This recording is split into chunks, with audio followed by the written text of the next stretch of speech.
लड़के हैं गलती कर देते हैं, ऐसे भी बयान आए थे। बड़ी आश्चर्यजनक स्थिति है और महोदय मुझे देख करके बड़ा आश्चर्य हुआ।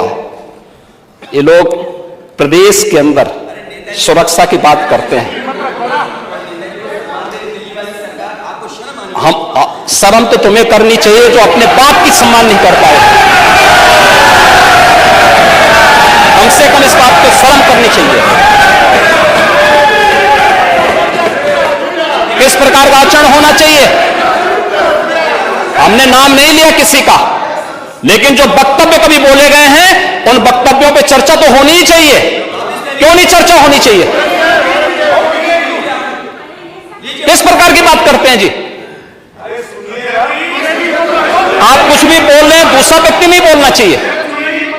बड़ी आश्चर्यजनक स्थिति है और महोदय मुझे देख करके बड़ा आश्चर्य हुआ।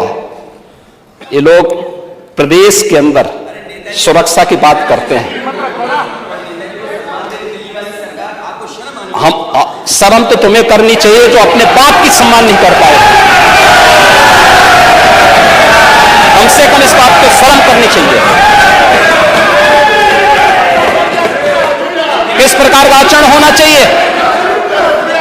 हमने नाम नहीं लिया किसी का, लेकिन जो वक्तव्य कभी बोले गए हैं उन वक्तव्यों पे चर्चा तो होनी ही चाहिए। क्यों नहीं चर्चा होनी चाहिए? किस प्रकार की बात करते हैं जी? आप कुछ भी बोल रहे हैं, दूसरा व्यक्ति नहीं बोलना चाहिए। जब चर्चा होगी तो सभी मुद्दों पे चर्चा होगी। फिर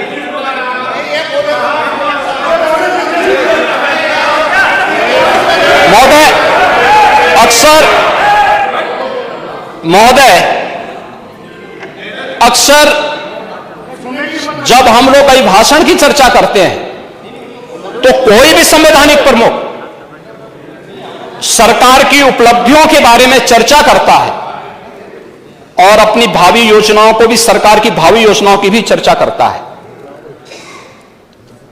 यह केवल उत्तर प्रदेश के अंदर नहीं हो रहा है, पूरे देश के अंदर हो रहा है, पूरे देश के अंदर होता है। ये संसदीय परंपराएं यही हैं और यही नहीं होता है। संसद के संवैध सदन को जब महामहिम राष्ट्रपति जी संबोधित करती हैं तो वह भी सरकार की उपलब्धियों के साथ साथ भावी योजनाओं का चित्रण भी करती हैं। अभिभाषण ही दिग्दर्शन होता है शासन की उपलब्धियों का और भावी योजनाओं का। लेकिन आपको सहमति और असहमति के लिए सदन में चर्चा होती है। आप अपनी उपलब्धियों को बताइए ना, कौन ऐसा दल है जिसको प्रदेश के अंदर सत्ता में रहने का अवसर न मिला हो? और कई कई बार जनता ने अवसर दिया।